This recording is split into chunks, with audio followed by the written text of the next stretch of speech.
बिहार में समीकरण कुछ और थे तो वहाँ मोदी शांति दूत बन गए। ये बोलने लगे कि मैं देश को धर्म के नाम पर नहीं बंटने दूंगा। आइए देखते हैं, मजा आएगा। मैं जब तक जिंदा हूँ मैं धर्म के आधार पर इस देश को बांटने नहीं दूंगा। अरे झूठ बोल रहा है, ये झूठ बोल रहा है। अलीगढ़ की रैली में भी मुस्लिमों के हितैषी बनकर आए थे। बोलने लगे कि कांग्रेस और समाजवादी पार्टी ने मुसलमानों के लिए कुछ नहीं किया है। कांग्रेस सपा जैसी पार्टियों ने और मुसलमानों के राजनीतिक, सामाजिक, आर्थिक उत्थान के लिए कभी कुछ नहीं किया। झूठ बोल रहा है, झूठ बोल रहा है, बकवास कर रहा है। और 14 मई को तो इंटरव्यू में ये तक कह डाला कि जिस दिन मैं हिंदू मुस्लिम करूंगा उस दिन मैं सार्वजनिक जीवन में रहने के योग्य नहीं रहूंगा। क्या बात कर रहे हैं? बताता हूँ, पहले ये देखो। मैं जिस दिन हिंदू मुसलमान करूंगा ना उस दिन मैं सार्वजनिक जीवन में रहने योग्य नहीं रहूंगा। अरे क्या क्या करूं मैं इसका, क्या करूं? मैं हिंदू मुसलमान नहीं करूंगा, ये मेरा संकल्प है, ये तक कह डाला। और मैं हिंदू मुसलमान नहीं करूंगा, ये मेरा संकल्प है।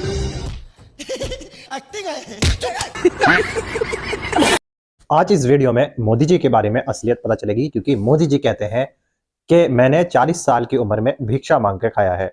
आज इस वीडियो में ध्रुव राठी ने मोदी जी के बारे में जो कहा है वो सुनना आपके लिए बेहद जरूरी है, क्योंकि जो आप शुरू में वीडियो देख चुके हो वो वीडियो देखकर आप लोग समझ गए होंगे आज का ये वीडियो किस पे होने वाला है और कितना ज्यादा धमाकेदार होने वाला है। और यही वीडियो मैं आपको आगे पूरा दिखाने जा रहा हूँ। जी हाँ, उससे पहले मैं आपको बता दूं, मोदी जी कहते हैं कि मैंने 40 साल की उम्र में भीख मांग कर खाया है। इस बात में मोदी जी की कितनी सच्चाई है वो आप इस वीडियो के अंदर देखने जा रहे हो। दोस्तों, आपको तो पता ही होगा मोदी जी बातें ज्यादा करते हैं और काम कम करते हैं, और ये चीजें आपने बहुत सारी वीडियो में और उनके भाषण में देखा होगा। लेकिन आज जो मैं आपको इस वीडियो के जरिए बताने जा रहा हूं वो सुनना आपके लिए बेहद जरूरी है। मगर दोस्तों, ये वीडियो दिखाने से पहले मेरी आपसे गुजारिश है, आज का मेरा ये वीडियो पूरा एंड तक जरूर देखना, और अगर आप मेरे चैनल पर नहीं आए हो चैनल को जरूर सब्सक्राइब करना, साथ में इस वीडियो को ज्यादा लोगों में शेयर जरूर करना। चलिए दोस्तों, पहले आप ये वीडियो देख लीजिए, फिर आकर मैं आपसे बात करता हूँ। नमस्कार दोस्तों, पिक्चर चालू करो बे। चलो भाई देखो। अंधभक्तों को कैसे बेवकूफ बनाना है और बेवकूफों को कैसे अंधभक्त बनाना है, इसमें बिल्कुल एक्सपर्ट है ये सरकार।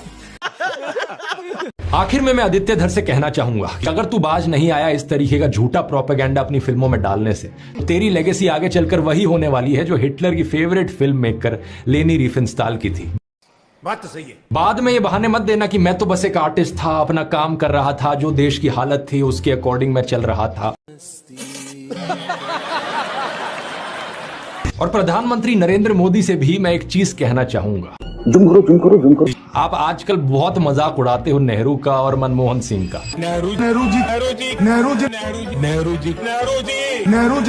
जवाहरलाल नेहरू।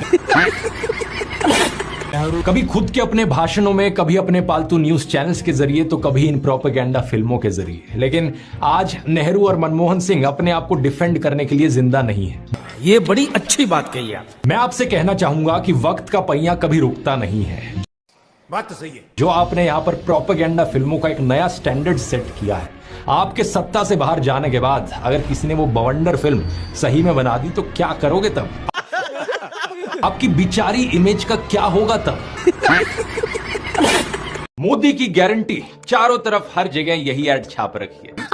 सही पकड़े हैं। कुछ दिन पहले एक भाषण में गारंटी दी थी भ्रष्टाचार को लेकर। मेरी गारंटी है, भ्रष्टाचार हटाओ। आपकी औकात बता रहा हूँ सर, बुरा नहीं मानना सर। इस गारंटी की असलियत सुनो। Himanta Biswa Sarma 10,000 crore Sharada chit fund scam का आरोप अब बीजेपी में है। नवीन जिंदल 21,000 करोड़ कोलगेट स्कैम का आरोप अब बीजेपी में है। क्या बात कर रहे हैं? अशोक चौहान आदर्श हाउसिंग सोसाइटी स्कैम का आरोप अब बीजेपी में है। Ajit Pawar 70,000 crore Maharashtra state cooperative bank scam का आरोप अब बीजेपी के साथ है। यही नहीं, अभी और सुनिए। Praful Patel 30,000 crore air India scam का आरोप अब बीजेपी के साथ है। Suvendu Adhikari 10,000 crore Sharada chit fund scam का आरोप अब बीजेपी। इस सज्जन को क्या तकलीफ है भाई? 2014 से 25 ऐसे ऑपोजिशन लीडर्स हैं जिन पर करप्शन के आरोप लगे थे और अब उन्होंने बीजेपी ज्वाइन कर ली। ये सब क्या देखना पड़ रहा है? अच्छा है मैं अंधा हूँ। बड़े बड़े भ्रष्टाचारी आज सलाखों के पीछे हैं। सच बात यह है कि सारे भ्रष्टाचारी आज के दिन बीजेपी के अंदर है, और जो नेता सलाखों के पीछे हैं वो तो वो लोग हैं जिन्होंने बीजेपी ज्वाइन करने से इनकार कर दिया। क्या बात है सर, क्या बात है सर, क्या बात है, ये बात है। अजीब बात देखिए कि जब कोई हिंदू आईएसआई के लिए मुखबिरी करते हुए पकड़ा जाए तो वो बस एक हिंदू ने किया, लेकिन मुंबई से मैनहट्टन तक कहीं भी कुछ हो जाए जिसमें कोई मुस्लिम इन्वॉल्व है तो देश के हर एक मुसलमान की देशभक्ति पर सवाल उठाया जाता है। ये बड़ी अच्छी बात कही आप। आज के दिन सभी नफरतखोर प्रोपेगेंडा फिल्में यही कीचड़ फैलाती हैं ताकि इस कीचड़ में कमल खिल पाए। धुरंधर फिल्म में भी बड़े सटल तरीके से ये किया गया है। किसी भी सीन में कोई पाकिस्तानी कहीं पर पाकिस्तान जिंदाबाद का नारा नहीं लगाता, सब लोग सिर्फ अल्लाहू अकबर बोलते हैं। बात तो सही है। और जब विलन रहमान डकैत मारा जाता है तो हमें जय हिंद नहीं सुनाई देता, बैकग्राउंड में चलता है अस्तो मा सदगमय। यही नहीं, अभी और सुनिए। बार बार फिल्म में आदित्य धर ने ये अस वर्सेस देम का नफरतखोर प्रोपेगेंडा डाला है। इस सज्जन को क्या तकलीफ है भाई? फिल्म में वो इंटेलिजेंस ऑफिसर भी कहता है कि वो लोग तो दंगा कर देंगे। यहाँ साल 2007 में उत्तर प्रदेश की बात हो रही होती है। उत्तर प्रदेश सरकार पर भी तंज कसा जाता है। उस समय पहले मुलायम सिंह यादव और फिर मायावती की सरकार थी। इस चीज को इंग्लिश में डॉग विस्लिंग कहा जाता है। जो सीटी हम कुत्तों के लिए इस्तेमाल करते हैं वो आमतौर पर इंसानों को सुनाई नहीं देती। क्या बात कर रहे हैं? इसी तरीके से काफी हद तक नफरतखोर प्रोपेगेंडा इस फिल्म में डॉग विस्लिंग की तरह है। बात तो सही है। आम जनता को शायद उतना समझ नहीं आएगा, लेकिन कम्युनल हेट्रेड फैलाने वाले जो नफरतखोर लोग हैं उन तक ये पॉलिटिकल मैसेज बड़ी आसानी से पहुंच जाएगा। ये बड़ी अच्छी बात कही आप। इनके आईटी सेल वाले मेरे ऊपर सवाल उठाते हैं कि कोई पार्टी मुझे पे कर रही है इसलिए मैं वीडियोस बनाता हूं। अरे बेवकूफो, अगर किसी पार्टी को पे करना होता ना मुझे, मैं सबसे पहले बीजेपी के पास जाता। देश की सबसे अमीर पार्टी है बीजेपी, सबसे ज्यादा पैसे उनके पास हैं। और अगर उनका प्रचार करता मैं, नरेंद्र मोदी ही मुझे स्टेज पर बुलाते, मेरी तारीफ करते, हाथ मिलाते। मेरे लिए तो सबसे आसान काम था ये करना। क्या बात है सर, क्या बात है सर। लेकिन मैं अपने देश को इस हालत में गिरते हुए नहीं देख सकता, इसलिए मैंने अपना पूरा करियर दांव पर लगा दिया इस नाइंसाफी के खिलाफ आवाज उठाने के लिए, देश को बचाने के लिए। शाबाश बेटा।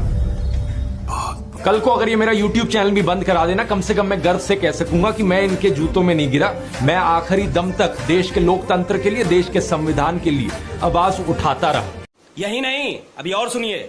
और चाहे इससे मेरा पूरा करियर खत्म हो गया, लेकिन कम से कम मैं नीचे नहीं झुक। ये हुई ना बात। मास एंटरटेनर्स के अलावा आर्टिस्टिक फिल्मों की बात करें तो सत्यजीत रे, अदूर गोपाल कृष्ण और मीरा नायर जैसे फिल्म मेकर्स ने दुनिया भर के फिल्म फेस्टिवल्स में भारत का नाम ऊंचा किया। बात तो सही है। और ये सब दोस्तों 2014 के पहले हुआ था। 2014 से पहले ही कई सारे इंडियंस ऑस्कर जीत चुके थे। 2014 से पहले ढेर सारे इंडियंस नोबेल प्राइज जीत चुके थे, बुकर प्राइज जीत चुके थे, रामोन मैग्सेसे अवार्ड जीत चुके थे। यही नहीं, अभी और सुनिए। ओलंपिक मेडल्स हमने जीते थे, क्रिकेट का वर्ल्ड कप हमने जीता था, हम सब जीत चुके थे। क्या बात कर रहे हैं? लेकिन नरेंद्र मोदी और उनके समर्थक कहां ये मानने वाले हैं। उनके हिसाब से तो भारत 2014 से पहले एक बियाबान जंगल। ऋतिक रोशन ने कहा कि भले ही फिल्म की पॉलिटिक्स से वो सहमत ना हो, भले ही वो बहस कर सकते हैं फिल्मकारों की जिम्मेवारी को लेकर, लेकिन स्टोरी टेलिंग बहुत अच्छी थी। अच्छा। और एक सिनेमा के स्टूडेंट के रूप में उन्हें बहुत कुछ सीखने को मिला। शानदार। तो बेसिकली उनका मतलब यह है कि भले ही प्रोपेगेंडा है लेकिन फिल्म अच्छी बनाई है। अभी बता है भाई, अभी बता है। लेकिन मैं यहाँ पर कहूंगा दोस्तों कि भले ही फिल्म कितनी भी अच्छी क्यों ना हो, लेकिन आखिर में है तो प्रोपेगेंडा। ये कहते हैं कि डंका बज रहा है दुनिया में भारत। असलियत में दोस्तों ये डंका सिर्फ व्हाट्सएप और गोदी मीडिया के चैनलों पर बज रहा है। फेक तस्वीरें फैलाई जाती हैं। ये देखो, न्यूयॉर्क टाइम्स ने नरेंद्र मोदी का फोटो फ्रंट पेज पर छापा है और उन्हें दुनिया की आखिरी उम्मीद का है। न्यूयॉर्क टाइम्स ने खुद ट्वीट करके बताया कि ये झूठी तस्वीर है। इस तरीके से व्हाट्सएप माफिया इंडिया की इंसल्ट करवाता है दुनिया में। सही पकड़े हैं। गोदी चैनलों पर और बीजेपी के नेताओं के द्वारा कहा जाता है कि रशिया और यूक्रेन की वॉर रुकवा दी इन्होंने, वॉर रुकवा दी। लेकिन कहानी में अब ट्विस्ट देखिए। बिहार में समीकरण कुछ और थे, तो वहां मोदी शांति दूत बन गए। ये बोलने लगे कि मैं देश को धर्म के नाम पर नहीं बंटने दूंगा। आइए देखते हैं, मजा आएगा। मैं जब तक जिंदा हूं, मैं धर्म के आधार पर इस देश को बांटने नहीं दूंगा। अरे झूठ बोल रहा है, ये झूठ बोल रहा है। अलीगढ़ की रैली में भी मुस्लिमों के हितैषी बनकर आए थे। बोलने लगे कि कांग्रेस और समाजवादी पार्टी ने मुसलमानों के लिए कुछ नहीं किया है। कांग्रेस, सपा जैसी पार्टियों ने और मुसलमानों के राजनीतिक, सामाजिक आर्थिक उत्थान के लिए कभी कुछ नहीं किया। झूठ बोल रहा है, झूठ बोल रहा है, बकवास कर रहा है। और 14 मई को तो इंटरव्यू में ये तक कह डाला कि जिस दिन मैं हिंदू मुस्लिम करूंगा उस दिन मैं सार्वजनिक जीवन में रहने के योग्य नहीं रहूंगा। क्या बात कर रहे हैं? बताता हूँ, पहले ये देखो। मैं जिस दिन हिंदू मुसलमान करूंगा ना उस दिन मैं सार्वजनिक जीवन में रहने योग्य नहीं रहूंगा। अरे क्या क्या करूं मैं इसका, क्या करूं? मैं हिंदू मुसलमान नहीं करूंगा, ये मेरा संकल्प है, ये तक कह डाला। और मैं हिंदू मुसलमान नहीं करूंगा, ये मेरा संकल्प है।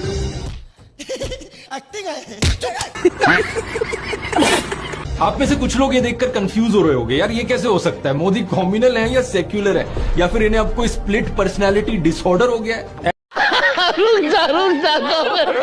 ऐसा नहीं है, इनके ये दो चेहरे हमेशा से ही रहे हैं। 2014 के इस ट्वीट को देखिए, सेक्युलरिज्म हमारे खून में है, नरेंद्र मोदी कह रहे हैं। कुछ भी 2020 में अमित शाह ने एक टीवी इंटरव्यू में कहा था कि वो भारत को हिंदू राष्ट्र की तरह नहीं देखते, सभी को अपने धर्म का पालन करने की सुविधा है और देश की सरकार का एक ही धर्म हो सकता है, हमारा संविधान। क्या बात है सर, क्या बात है सर। अब कुछ लोग ऐसे हैं दोस्तों हमारे देश में जो हमारे नॉन बायोलॉजिकल प्रधानमंत्री नरेंद्र मोदी को अपना लिविंग गॉड मान चुके हैं। ऐसे लोगों से तो लॉजिक की उम्मीद नहीं की जा सकती। अंधभक्तों को कैसे बेवकूफ बनाना है और बेवकूफों को कैसे अंधभक्त बनाना है, इसमें बिल्कुल एक्सपर्ट है ये सरकार। तो देखिए इन्होंने क्या किया। अरे सचिन तेंदुलकर बात करो। Rahul Dravid, stop the silence. Sourav Ganguly, इतने ऐड में आते हो ना, इतने ऐड में आते हो ना, बहुत पैसे मिलते हैं, तो डरते क्यों हो बीसीसीआई से सौरव गांगुली? हैं? ये क्या हो गया? ये क्या सुन रहा हूँ मैं? क्यों डरते हो? देश ने इतना कुछ दिया आप लोगों को, आज चुप हो। बैगन चीख चीख कर अपना गला फाड़ रहा है, चिल्ला रहा है अर्नब गोस्वामी, लेकिन मजाल इसके मुंह से नरेंद्र मोदी, अमित शाह या जय शाह का नाम निकल जाए। इसे कहा गया है भाई तुम चिल्लाओ जितना चिल्लाना है, सारे बीजेपी आईटी सेल के अकाउंट जितना बोलना है बॉयकॉट की मांग करो, बॉयकॉट करना है करो, लेकिन अमित शाह या मोदी का नाम अपने मुंह से मत निकाल दे। सारा जो ब्लेम है बीसीसीआई पर कर दो, क्रिकेट प्लेयर्स पर कर दो, सोनी टीवी पर कर दो, जितने और यहाँ पर चीजें इन्वॉल्व हैं स्पॉन्सर्स पर कर दो। मतलब मुझे हंसी आती है कि ये अपने अंधभक्तों को एक साल पहले बेवकूफ बना रहे थे ये कहकर कि मोदी ने वॉर रुकवा दी, रशिया यूक्रेन के बीच में वॉर रुकवा दी। अब इन्हीं अंधभक्तों को इस बात पर बेवकूफ बनाया जा रहा है कि मोदी इंडिया पाकिस्तान के बीच क्रिकेट मैच नहीं रुकवा सकता। मतलब किसी भी समझदार इंसान को ये सब समझ में आ जाएगा कि ये जो देशभक्ति का ढोंग ये सरकार करती है कितना खोखला है वो। पानी और खून भी एक साथ नहीं बह सकता। देखिए, हमने खून और पानी का कहा था, हमने क्रिकेट का नहीं कहा था। अच्छा। लेकिन बेचारे अंधभक्त, यार तुम लोग थके नहीं हो क्या बेवकूफ बन बनकर? नहीं। और कितना बेवकूफ बनना चाहते हो? जनता को आप मूर्ख समझना बंद कर दीजिए। बात यहाँ सिर्फ हिंदू और मुसलमान की नहीं है। जहाँ सिखिज्म से फायदा हो वहाँ ये पगड़ी बांधकर गुरुद्वारे में दाल बनाते हुए और लंगर सर्व करते हुए दिखते हैं मोदी। नरेंद्र मोदी ने एक बार कहा था भगवान बुद्ध के साथ इनका सुखद संबंध है। भगवान बुद्ध के साथ मेरा एक और संबंध भी है जिसमें अद्भुत संयोग भी है और जो बहुत सुखद भी है। अच्छा। और एक बार इन्होंने कहा बोहरा मुसलमानों के साथ इनका पुराना रिश्ता है। साथियों, बोहरा समाज के साथ मेरा भी रिश्ता बहुत पुराना है। यही नहीं, अभी और सुनिए। इतना ही नहीं, ईसाइयों के साथ भी इनका बहुत पुराना और आत्मीय नाता है। क्रिश्चियन कम्युनिटी के साथ तो मेरा संबंध कोई नया नहीं है, बहुत पुराना बड़ा आत्मीय नाता रहा। एक बार इन्होंने कहा कि जीवन का एक महत्वपूर्ण कालखंड इन्होंने आदिवासियों के बीच बिताया है। जीवन का एक महत्वपूर्ण कालखंड मैंने आदिवासियों के बीच में बिताया है। तो एक बार कहा बलिया के साथ भावुक रिश्ता है इनका। बलिया से मेरा एक भावुक रिश्ता।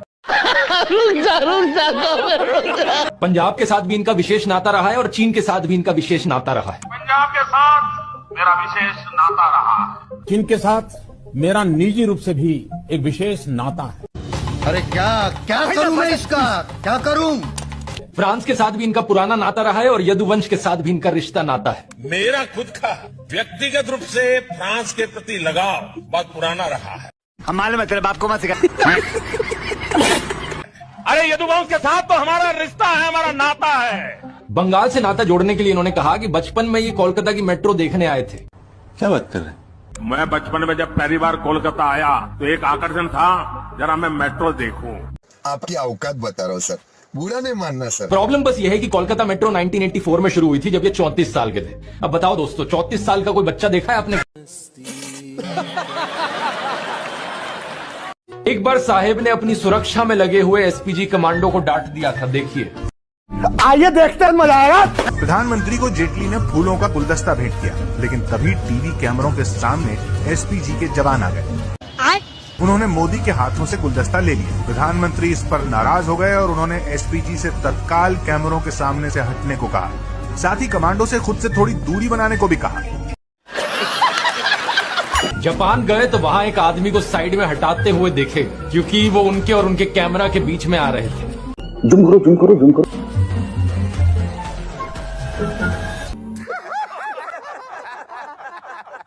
साल 2005 में दोस्तों अक्षरधाम मंदिर का इनॉग्रेशन हुआ था। इस फोटो को देखिए। प्रधानमंत्री मनमोहन सिंह, राष्ट्रपति एपीजे अब्दुल कलाम, विपक्षी नेता लाल कृष्ण आडवाणी, ये सभी लोग कई सारे साधुओं के साथ देखे जा सकते हैं। बात तो सही है। लेकिन अब राम मंदिर की इनॉग्रेशन को देखिए, कौन दिख रहा है यहाँ पर? सिर्फ एक अकेले नरेंद्र मोदी। सिक्योरिटी वालों को भी दूर कर दिया।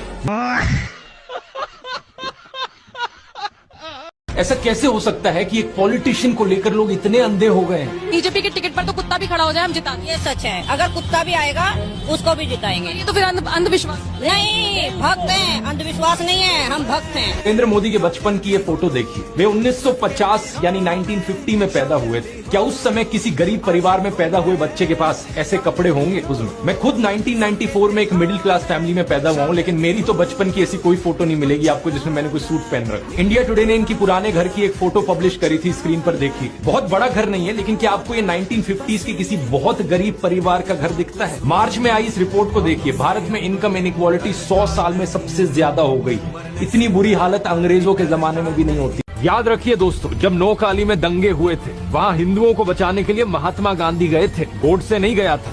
हिंदू हो या मुसलमान, उन्हें बचाने का काम महात्मा गांधी करते थे, और नफरत फैलाने का काम करता था नाथूराम गोडसे। ये गोदी इकोसिस्टम वाले सिर्फ और सिर्फ नफरत की पॉलिटिक्स से प्रभावित हैं। जिस दिन अयोध्या में बीजेपी हार गई, ये अयोध्या के हिंदुओं को भी गालियां देने लगे। गाजियाबाद पुलिस ने ऐसे 2 लोगों को गिरफ्तार किया। इनमें से एक शख्स तो वो था जिसने कन्हैया कुमार को रैली में थप्पड़ मारा था। आप पूछोगे कि अयोध्या के हिंदुओं के बारे में इतने भद्दे कमेंट्स क्यों कर रहे हैं? सिर्फ इसलिए क्योंकि वहां बीजेपी हार गई। इस बात से आपको समझ आ जाना चाहिए कि इन लोगों का रिलीजन है मोदी पंथ, और इन लोगों का काम है चाटुकारिता करते हुए सत्ता की मलाई चाट। मित्रों, मैं बचपन में रेल के डिब्बे में चाय बेचता था। हमारे मतलब आपको मत सिखा। नरेंद्र मोदी के बचपन की ये फोटो देखिए। वे 1950 यानी 1950 में पैदा हुए थे। क्या उस समय किसी गरीब परिवार में पैदा हुए बच्चे के पास ऐसे कपड़े होंगे? नहीं। जरा खुद ही सोचकर देखिए। सूट तक पहन रखे हैं इन्होंने अपनी बचपन की फोटोज में। सही पकड़े हैं। नरेंद्र मोदी अक्सर कहते हैं कि उन्होंने भिक्षा मांगकर गुजारा किया। करीब 40 साल मैंने भिक्षा मांग करके खाया है। मैं 35 साल तक भिक्षा मांग करके खाया था। आपकी औकात बता रहा हूँ सर, बुरा नहीं मानना सर। लेकिन सवाल ये कि वो एमएलए पहली बार बने 2002 में, तब उनकी उम्र होगी 52 इयर्स। लेकिन उससे पहले 90s में ही पता नहीं कैसे उन्होंने फॉरेन टूर्स कर लिए। इस सज्जन को क्या तकलीफ है भाई? दोस्तों, देखा आपने ये वीडियो। मुझको उम्मीद है ये वीडियो देखकर आपको सब कुछ समझ में आ चुका होगा, और इस वीडियो में ध्रुव राठी ने किस तरह से मोदी जी के बारे में सच्चाई बताई है वो आपने इस वीडियो के अंदर देखी होगी। दोस्तों, आपकी क्या राय है इस वीडियो के बारे में मुझे कमेंट करके जरूर बताना। दोस्तों, आज की वीडियो में बस इतना ही। मैं फिर मिलूंगा ऐसे ही दूसरी वीडियो के साथ। तब तक के लिए सलाम, नमस्ते, जय हिंद।